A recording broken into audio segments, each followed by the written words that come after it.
We're going live. Got a couple of updates we had to do before we could go live, so here we go. Let's jump over into the Zoom meeting for those of you who are waiting to come online.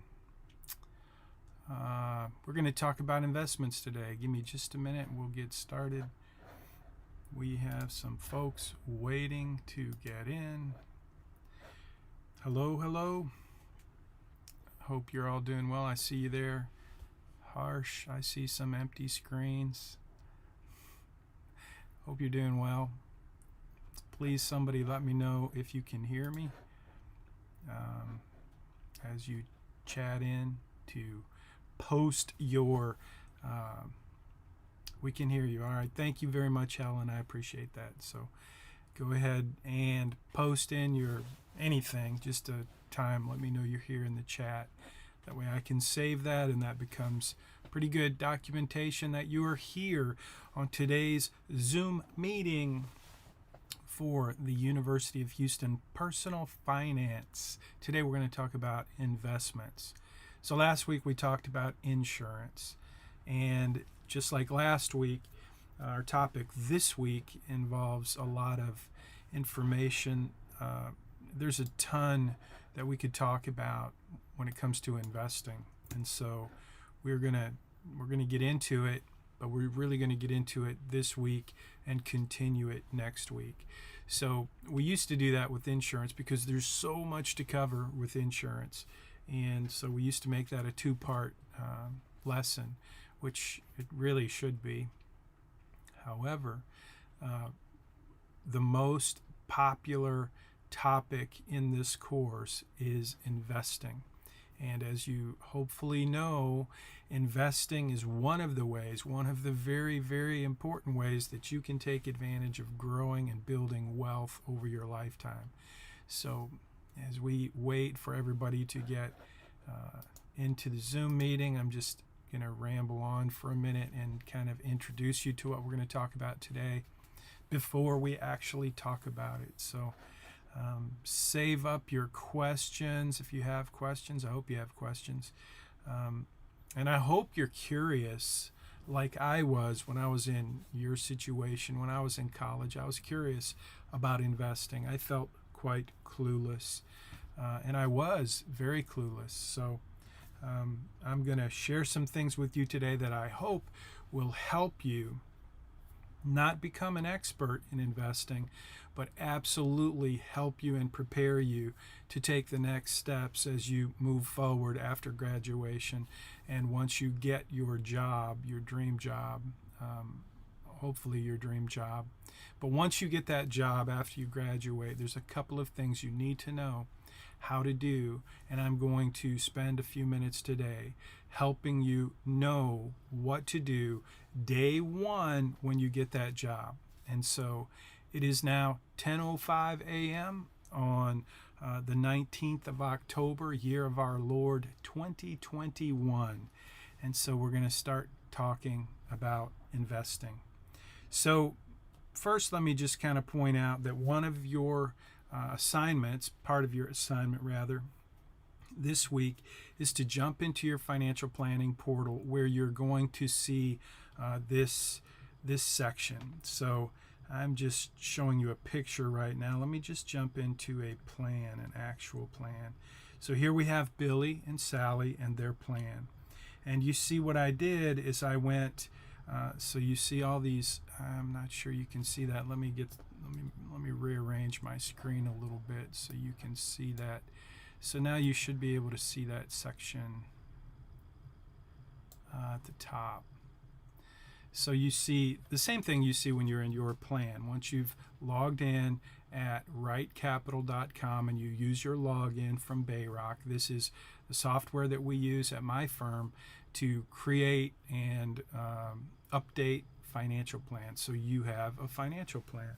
And this is what it looks like. This is Billy and Sally's plan. So part of your assignment this week is just to jump into your plan and make a few tweaks, mostly just to see what your probability of success is going to be based on a few of the inputs that you make in your financial plan.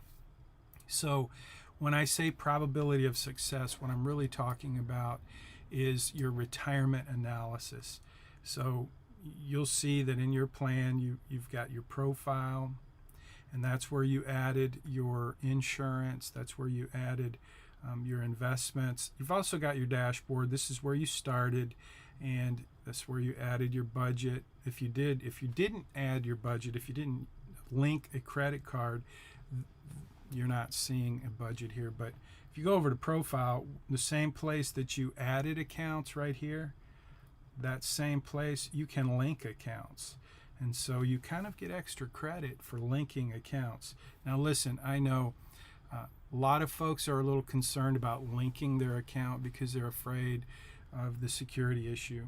But this, if you've ever heard of mint.com, this is the same bank level encryption.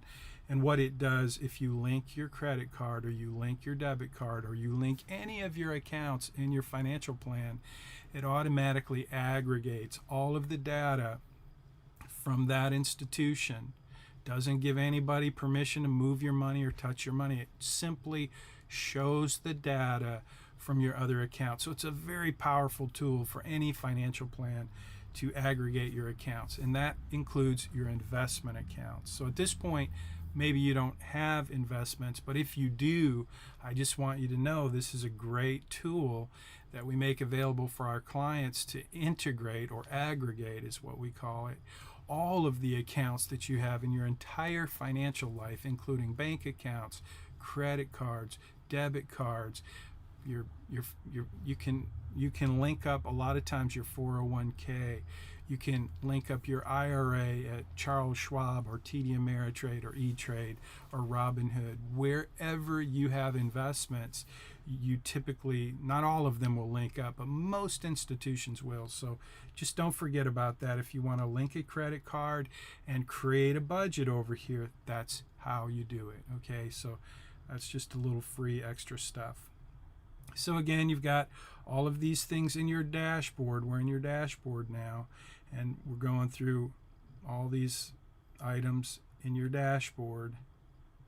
And then you have your profile, and you've got all these things in your profile. So I just want to give you a quick overview of what's in your plan. But today we're working on that retirement tab. And this week your assignment is going to include a little focus on this retirement tab, where you can hit that little action button, and you can then should be able to, I'm not seeing it. Let me see what's going on here. So you should be able to, I'm refreshing my screen if you ever get stuck. That's what you can do. So see how I hit that action button and it opened a whole lot of inputs. So this is not just one data card. Your retirement analysis and your financial plan includes a whole bunch of inputs, pieces of your financial planning puzzle. And so I want you to get familiar with this. We're looking at Billy and Sally's plan right now. And so I haven't really changed anything. You can play around with this, and you can see magically how as you change things here, as you change things like how much you're going to save for retirement, and how much you're going to invest in a taxable account, or your 401k, or what your expenses are. You can change those things right here, and they will move the needle in your retirement plan. So this is the kind of the workbench of a financial plan. This is where I spend a lot of my time with clients, helping them see, if you do this, here's what the results will be. This is like the central key element to your financial plan. So this is, again, your retirement. We're looking at analysis, and that's where I want you just to get familiar this week, and I'll show you as we go through today's lesson. You'll see why that's important and how that works. So let me jump over here and see. I don't see any questions, so I'm going to keep going.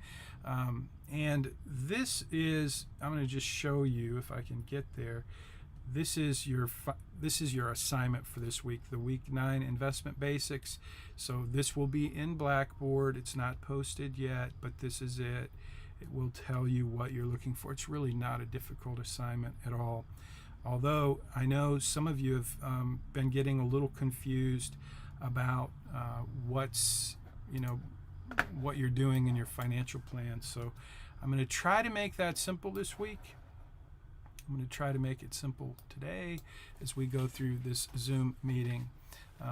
And I'll be available this week. I was out of town last week, but I'll be available this week to try to, I'll be looking at your comments and looking at your questions. And if you have some questions, I'll jump in and do another tutorial video if you need me to this week. But it's really not a difficult assignment.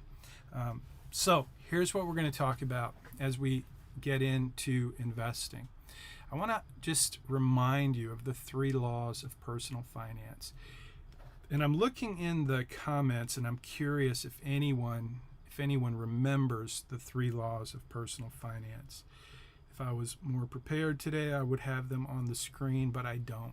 I just think it will be helpful if it sets the table well as we get into investing to talk about the 3 laws of personal finance. So I'm looking in the chat, and I'm not seeing anyone post that. So I'll give you, if you're on Facebook or YouTube,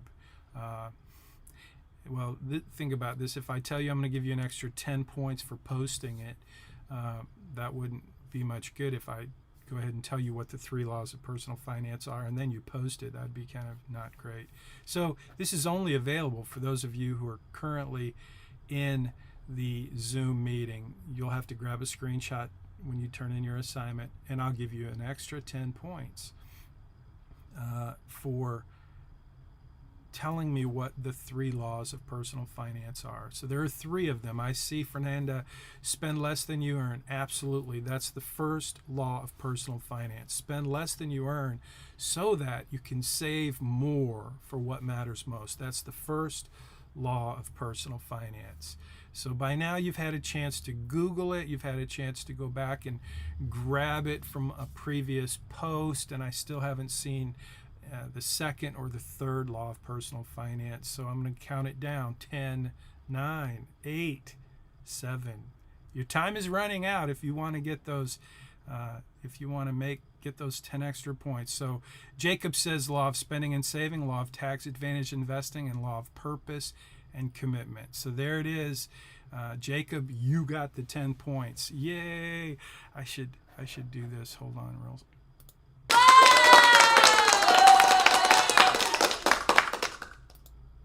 Let's see if we can do that. There we go. Way to go, Jacob. Now don't forget, you got to put that in your assignment, and if I forget, that means if you turn your assignment in this week, you get the extra 10 points as well as the 10 points you just earned. And if I forget to give those to you, just send me a message and I'll make sure we get you taken care of.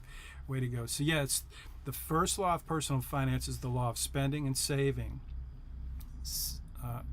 Spend less than you earn so that you can save more for what matters most. That's the first and most basic and most important law of personal finance. If you just follow that one law, you will be ahead of most people. And if you fail to follow that law, you will fail in terms of personal finance and managing your money and building wealth. It's the most fundamental law of personal finance, and it's the most disregarded law in American history. And if you don't believe me, just look at the federal budget deficit. Look at the numbers of people who are buried in debt. So it's the number 1 law of personal finance for a reason. And remember my story about my friend Sam, the engineer who has passed. But Sam, who was from Ireland, who was a very frugal machine, he was a very straightforward guy, very clear-thinking fellow, because he was an engineer, I'm sure. But when I told him and shared with my friends that I was going to be teaching this course, he was like, there's only one thing you need to teach them. It's just that one thing. So I had to add a couple more laws. And the second law of personal finance, because I am a certified financial planner, I know, and because I was born on April 15th, and because my first son was born on the last day of the year, which gave me a tax deduction for the entire year, and because my second son was born on October 15th, which is the deadline for filing, if you file for an extension, it's like all those special dates related to taxes made me believe that I should be focused on taxes. And so the second law of personal finance, because of my schema, and my focus as a certified financial planner and what I know about taxes is the second law of personal finance is the law of tax advantaged investing. And that's an important part of this course. It's a super important part of investing. It's part of investment basics, but it's really more about account management. And so we're going to spend an entire lesson on types of accounts. But types of accounts is critical today, next week, and the week after, and really for the rest of your investing career, because types of accounts is the key to taking advantage of the tax law. And it's the second law of personal finance, the law of tax advantage investing. And it's all about types of accounts. And we're going to talk about the perfect investment today, which is a 401k match. So that was supposed to come later, but apparently I let the cat out of the bag. I was going to ask the question, what do you think would be the perfect investment? And I'll still ask that question, but that's kind of a preview, an early preview, that the perfect investment has to do with a type of account. Now, the third law of personal finance, just in review before we jump in to investment basics, is the law of purpose and commitment. Jacob, thank you again. And this, I think, is kind of the key.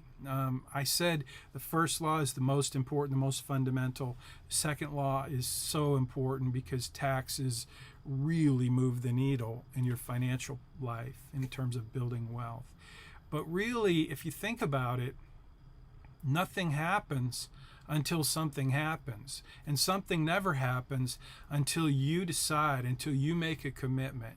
And so the law of purpose and commitment is really thinking about, it involves thinking about what is your purpose. I mean, if you don't have a clue what your purpose is, if you think of your life as just a day-to-day experience, you take what happens and you just deal with it, and maybe you feel like a victim sometimes, that the world just doesn't go your way. Believe me, I know a lot of people who are what I call victim heads, who just see life as this series of experiences and events, and it's all about trying to have fun and enjoy, and there's really no clear purpose in terms of their life and what they want to do with their life.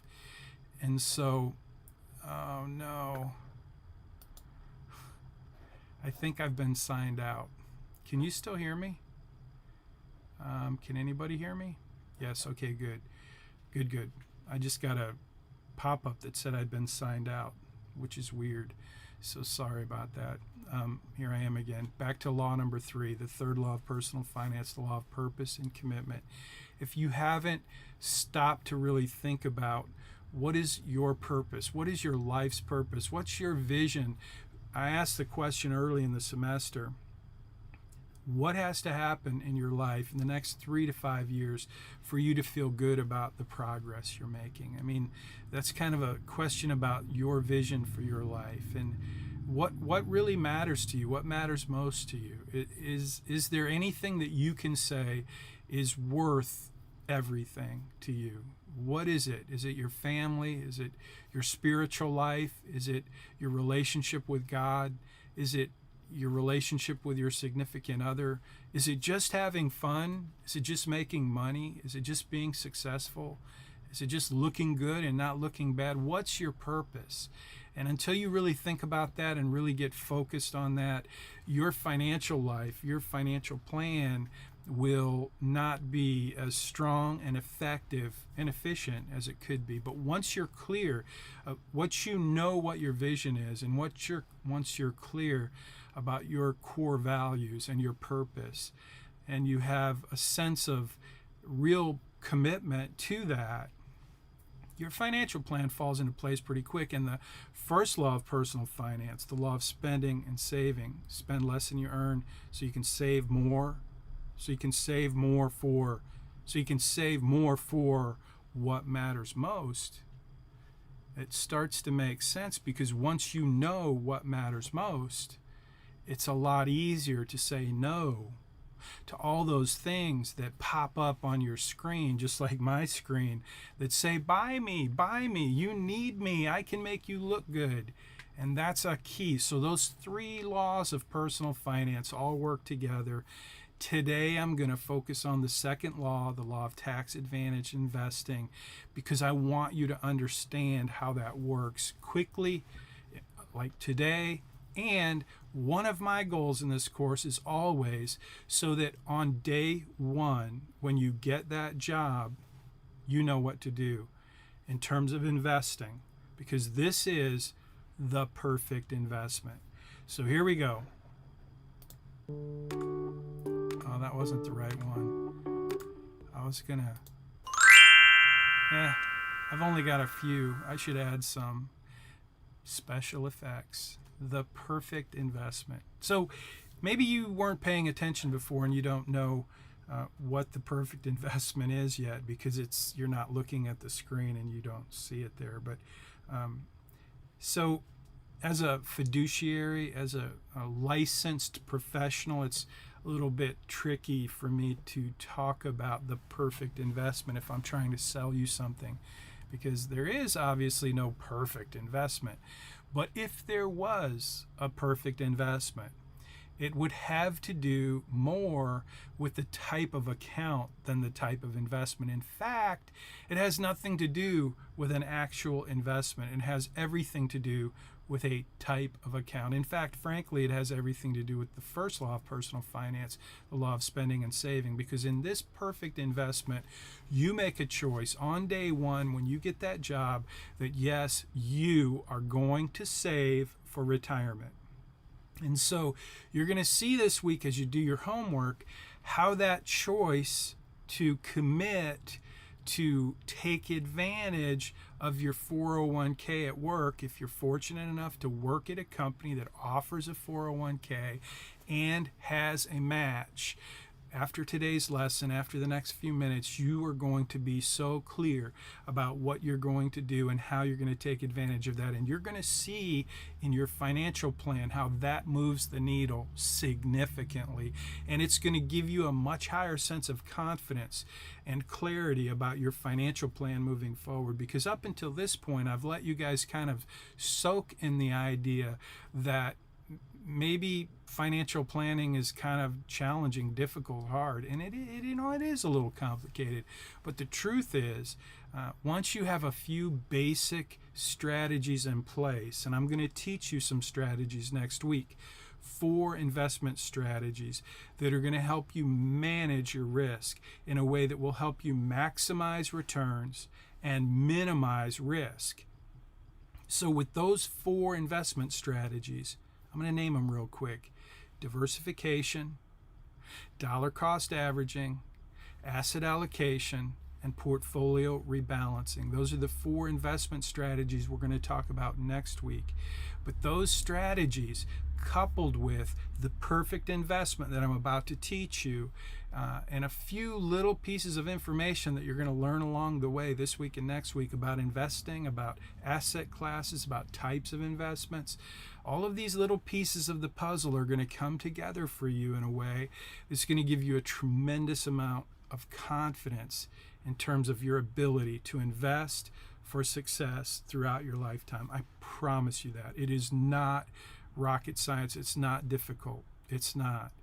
But you do have to pay attention, and this is being recorded, so you may want to, this week and next week, you may want to watch it at normal speed instead of double speed, which I know most of you are doing, because that's what I do, because I can listen a lot faster than you can talk, and why should I listen to some guy that talks really slow? So this week and next week, as we go through some of this information, you may want to really stop, think, take notes, and do a little research. The perfect investment is a 401k match. Here's how it works. So we're going to take the assumption, and I have known so many people in my career as a financial planner who don't even do this. They just, I didn't get around. I can't afford it. Just not, whatever, excuse after excuse. And it's like now they're 50 years old and they're coming to me trying to figure out how am I gonna have enough money so I don't have to work forever. And it's like, well, you're gonna have to cut back now because you weren't willing to cut back before. You weren't willing to practice the first law of personal finance, which is the law of spending and saving, which means you spend less than you earn instead of spending more than you earn and piling up debt. You guys saw how much it costs if you have credit card debt and you don't pay that debt off, and you pay the fees and you pay the what is it, the interest every month after month, and you pay the minimum because that's what the credit card company wants you to do, so that they can continue to collect and collect more and more over your lifetime. That's the game. They want us, they being the system, the marketing, the companies, the consumer culture that we live in, they want to sell you more. They want to get your money in their pocket. And they use credit to do that. It makes it super easy for you to say, yeah, I can have what I want. But the cost is super heavy. And so the older you get, the harder it is to catch up. So if you make the decision and you commit today, when you first start working, to put money into your 401k and to take advantage of the match, you're gonna see a tremendous movement of your needle because you're starting early. So the perfect investment is simply saying yes and knowing what to do on day one. When you get that piece of paper from your HR department, it's going to say, do you want to invest in your 401k? And you're going to say, yes, I do. The next question is going to be, okay, how much? How much are you going to put in your 401k? And that's where I want to kind of highlight how it works to get the match. So let's use an example. And I'm going to ask if anyone knows, do you know what a reasonable match is for an employer? So if you went to work for, let's say, Schlumberger or Shell or ExxonMobil, and you became an employee and you said, yes, I want to be part of your 401k. I want you to take money out of my check and put it into my 401k account. That's how it works. You check that little form, you say yes, and they start taking money out. Every time you get paid, they deduct some money and they put it into your 401k account. But how much do they match? So let's pretend, does anybody know any matches? Anybody interviewing? So Mercy, that's a big range, 5 to 10. That's probably right. Tanya, 6% is that's a pretty good match. There are lots of companies that give a 6% match. Harsh, 10% would be awesome. I don't know of any companies, do you, Harsh, who give a 10% match? That would be awesome. Helen says 3 to 6%. Helen, that's very good. That's right. That's a really good range. So we're going to pick one. I'm going to pick 10% is a little too high, Harsh. I'm not going to pick that one. Let's go with 6%, just for the example. And let's further assume that in your job, you're actually getting paid $100,000 a year. So if you're making $100,000 a year and you say, yes, I want to contribute to my 401k, and you want to get the full 6% match, how much do you think you're going to have to contribute to your 401k in order to get the 6% match? What do you think that number is? Harsh, you think some airlines give a 10%? I didn't know that, but so Mercy, 6% of your salary. Okay, that's good. That's right. You're right. But how much is 6% of your salary, Mercy? So what was the scenario? We said, by the way, if anybody's talking to me, I'm sorry, I'm not wearing headphones. I've just realized I can't hear you because I'm not wearing headphones. So Fernanda says $6,000. That's correct. 6% of $100,000 is $6,000. So in order for you to get the 6% match, you would have to say on that little form, yes, I want to contribute to my 401k. And since it's a 6% match, of course, I want to contribute at least 6%, which is $6,000. And if you get paid every 2 weeks, how much do you think that means is coming out of your check every 2 weeks? if you're doing 6% so that you can get the match, which equals $6,000 a year, you get paid every other week, how much is coming out of your check? How much is coming out of your check every week? So there's 12 months in a year. So that's $500 a month, right? $500 a month times 12, I think would be $6,000. And if that's true, then half of 500 every other week would be $250 is my guess. I haven't got my calculator. I'm really bad at math. I'm good at tax deductions, but I'm not really great at math. So I think that's right. You do the math and you figure that out, and you put on that form, here's how much I want to come out of my check every time I get paid. And so by doing that, you take it out every time you get paid. That's how they do it. There's really no other option. And then you commit to contributing the full amount that allows you to get the full match.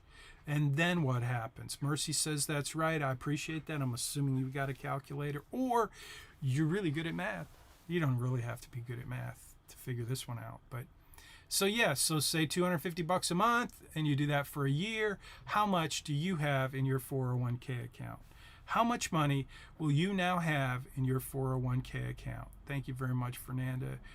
You said that's right. I think Mercy was saying to you that you were right. So anyway, that is correct. $250 a month. How much, or a paycheck, not a month. How much are you going to have in your 401k? In this $100,000 annual income example, how much are you going to have in your 401k at the end of a year? Somebody tell me. Post it if you're watching on Facebook, YouTube. Just think about this whole scenario. You're day one at your job. You're going to be making $100,000 a year. You say, yes, I want to contribute to my 401k. I'm going to do the match, which is $6,000, which is $250 a paycheck. At the end of the year, how much will you have in your account? Fernanda says you'll have $12,000 because your employer matches it. Mercy confirms that. Harsh confirms that. So far, 3 out of 78 students. Okay, I lied. There aren't 78 students on the call, but there's more than 3. And so let's see. Anyone else want to chime in? Maybe you're busy with Facebook or Netflix. Oh, Jacob, $12,000. Yeah. Do you guys get that? Or do you understand why that is? And how do you feel about that? Like, whoa, what do you think? Does that sound like a deal? Like a deal that makes it the perfect investment? How do you feel about it? We're not even done yet. We still have some benefits to unpack around this perfect investment. Yeah, Tanya, it's a deal because you're essentially getting free money, Mercy says. Yeah, and not only that, I'm going to show you why you're getting even more than free money, something even better. Does anybody know what the next thing is that makes this a sweet deal, like a super sweet deal? The 401k match. Harsh says Roth, ? That's a sweet deal, but it's not really the answer to the next question. Fernanda says it's compound interest. Mercy got it right. So Mercy says tax deduction, and she made that all one word. That should be you should have a pound sign there. # tax deduction. That should be like my calling, tax deduction. It's all about you forgot the space. That's great. I think tax deduction, # tax deduction should be what we all post on Twitter today if you're a Twitter user. I am a Twitter user, but I hate Twitter. Not really fond of Facebook either, but I use it. Same with YouTube. Okay, back to the tax deduction. # tax deduction. So what does that mean? Does anybody know what that means? So yeah, you get a tax deduction, but what does that mean? Somebody tell me what that means. Tax deduction. So you're making $100,000. You're paying some taxes now. You put $6,000 into your 401k. The company matches at $6,000. At the end of the year, you've got $12,000. But what else do you have? What else do you have? So I'm going once, going twice. So tax deduction is the amount you can take away from your taxable income. That's correct. Jacob, that's That's correct. He says the tax deduction is the amount you can take away from your taxable income, which means here's what Mercy says: you get taxed on 94 grand instead of 100 grand.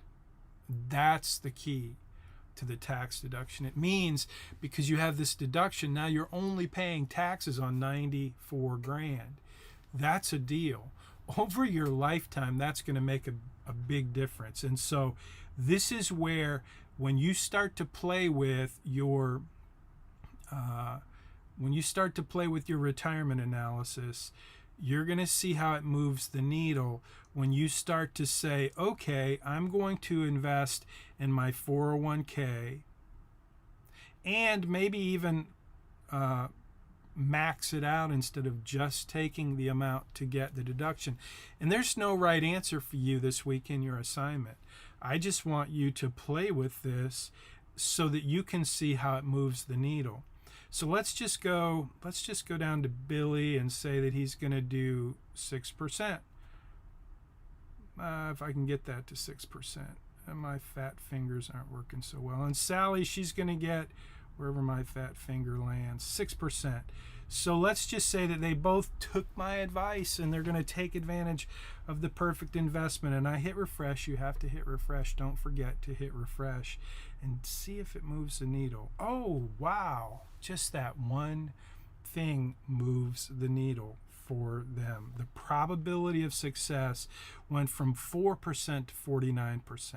So that's what I want you guys to do, is play with some of these inputs in your retirement plan and assume that you're going to be contributing to your 401k. Start with the minimum and maybe go to the maximum. Just play around and see how much this moves the needle. It's phenomenal. Let's see. Matthew says that can move you into a new tax bracket in some cases. So Matthew, you are so right. I'll tell you a little quick story if I can. So I've got a client who inherited from a parent who passed away in March of last year. I don't know if you guys follow the market, but last year in March, we had one of the biggest, fastest, ugliest pullbacks in a while in the market. And when you inherit from someone, if I died, my kids would inherit my money. And so what happens is, the day that I die, the IRS values my investments. And let's say that when I die, I have $1 million in investments when I die, or before I die, the day before I die. Okay, I have $1 million in investments. So when I die, if you're my son, my daughter, you're going to get to split that, and that's your money. The beautiful thing is the IRS lets you receive that as a step up in basis, which means that you don't have to. Let's say that I invested in Apple stock and I invested 100 grand a long time ago, and now it's worth $1 million. And we're not talking about tax qualified accounts. We're talking about just a regular old brokerage account, okay? And so it's worth $1 million. Well, if I sell that stock, I got to pay the taxes, but I never sell Apple stock. I just buy Apple stock, okay? And then the day before I die, it's worth $1 million. Well, in March of last year, instead of it being worth $1 million because of that nasty pullback, it dropped to say 500 grand. Okay, so 500 grand. So the day before I die, it's worth $1 million, but the day that I die, it's only worth 500 grand. So you receive it with the step up in basis, but it's actually a step down because you receive it at 500 grand. Fast forward the clock 6 months, now it's worth $1 million again, because that's what the market did. It went whoot, whoot, right back up to where it was. Problem is, you inherited it 500,000 and now it's worth $1 million, and then you sell that so you can do some other things with it because you don't want to be all in Apple stock. Well, you have to pay the taxes, and the tax surprise is not only do you have to pay the $500,000 capital gain, but just like Matthew says, that could put you in a higher tax bracket, which means not only are you paying tax on 500,000 capital gain, but you're in a different tax bracket, which means now all of this income that you had, this massive income that you had for that 1 year because of that one thing just puts you in another tax bracket, which means you're paying a higher percentage. It's a crazy thing. Taxes make a bunch of difference, and it takes a little planning. So Matthew, that's worth 10 extra points. If I remember to give you those points, you will get them. If I forget to give you those points, then you won't get them, unless you remind me, and then you'll get them, because then even though I forgot, you reminded me, and that's how that'll work. So way to go. Yeah, so the tax deduction is an important part of the perfect investment. And when you think about it, it's not just a one-time deal. It happens every year, and the more money you make, the more significant that becomes. We're going to talk about Roth IRA, because that's always a great question is, well, what about the Roth IRA? I can put money away and have a tax-free return instead of a tax deductible, which is what we're talking about, is a tax deductible investment. But remember, the second law of personal finance is the law of tax advantaged investing. So it involves not just the tax deductible, but also we want to do some tax free, which is the Roth IRA. And we'll talk about that not next week, but the week after, when we talk about types of accounts. So I'm going to wrap it up this week. Let me look and see if I'm missing anything before I start to wrap it up. So your instructions are going to be in Blackboard, but remember, you're going to take a screenshot like we have here. This is a screenshot before, and then when I made those changes, it went to this. Okay, so from 4% to 49%. So you're going to do the same thing. You're going to take a snapshot of your probability, your retirement analysis, and you're going to show me what you discovered when you started playing around with these numbers. And you can do whatever you want with them. I hope you practice a few scenarios, like, are you going to retire at 67, at the earliest age you possibly could get Social Security? Probably you guys won't even get it until you're like 97 years old. For me, I can retire at 65, but I get hardly nothing. I can retire at 67, which is my full retirement age, which I get a little bit, or I can wait until I'm 70 and I get quite a bit more. But each of those strategies changes the probability of success. So there are all these things like your expenses after you retire that will move the needle. If you decide you don't need $100,000 of income when you retire, and you're going to live on the cheap, you can retire a lot earlier and still have that probability of success be higher. So just play around with this and start to think like a certified financial planner. Okay, that's what I want you to do this week. I want you to start to think about scenarios and how can you move the needle in your retirement plan so that you have some options when you get to be my age. I'm 59 years old. I don't have to work. I like to work. I would like to work for as long as I possibly can, because I would get bored if I didn't work. I love my work, and this is part of my work. I mean, this is kind of sort of my dream for my life, was to be doing what I was doing for work in my spare time, like it's a hobby as well. And that's kind of how my life is today. It wasn't that way when I had a corporate job. Now I own my own business, so I get to be my own boss. But for all those years that I worked on Wall Street, like at Morgan Stanley, believe me, they didn't let me do what I wanted to do. Like, I couldn't be doing the things that I'm doing today and still be a corporate, on the corporate dole. I got great benefits. I got great pay. It was a great job. It was kind of a job.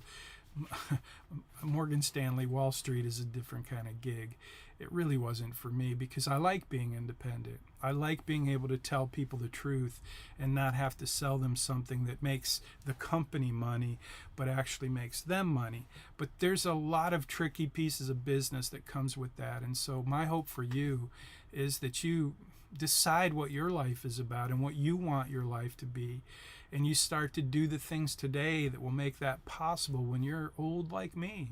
So that's really what I hope. So this assignment this week is an opportunity for you to start to play with some numbers and just understand a little bit and get to practice thinking like a CFP, like a certified financial planner for yourself. So I hope this helps. I hope you take advantage of your planning portal. It's really a fantastic tool to help you see what if scenarios in your life. Simple things like if you choose to participate in the perfect investment, which is what this lesson really was all about, the perfect investment. So I don't see any comments, questions. If you have questions, post them now. If you're not watching on YouTube or Facebook, you can post those questions. I see them typically. If I see your question or your comment and it needs a response, I will do my best to get right back to you as quick as possible, either on Facebook or YouTube. But if you need something for the course, you know how to reach me. And the best place to go is to jump into GroupMe, where you should have support from your collaborative teammates in this cohort. So any questions for the assignment? Are we just messing with the 401k percent? Hey, Harsh, you know, that's really what's required in the assignment, but I would encourage you to play around with more than that, because as you see, there's a lot of things there. So yes, for the assignment, really you're just playing with the 401k percent. But you also have to make sure that your expenses are correct. Like, for example, when we go to dashboard, watch what happens here. When I go to dashboard budget, wait a minute, no, where do I go for, I want to see when is Billy going to retire? And that is in the retirement. So what age you're going to retire and what are your retirement monthly expenses. So right now, Billy's showing 0. If you did that, Harsh, if you sent this in, I would deduct 20 points or 30 points maybe, because part of the assignment is you have to think about realistically, what do you think your expenses are going to be in retirement? And if you had a big goose egg there like Billy does, I'd say, nope, that's no good. So let's say we pump that up to $7,000 for Billy. And let's see, then when I hit refresh, where do we go? We go from 49% to 1%. So there's something in Billy's plan right now that's not working. And while if this was your assignment, Harsh, I wouldn't require you to figure that out completely, but I would want you to understand that you have a very low probability of success, pretty much no probability of success.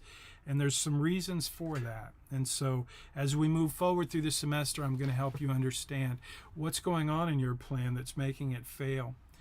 So pay attention to that, because it's not just about your retirement, your 401k. It's also about, do you have the right information for your income? Are you saving anything? And are you saving in your 401k for sure? And do you have that correctly input into your plan? So that's about it for now. Let's see. Any questions? That was a great question, Harsh. Thank you very much. No extra points for that, though. Sorry, buddy.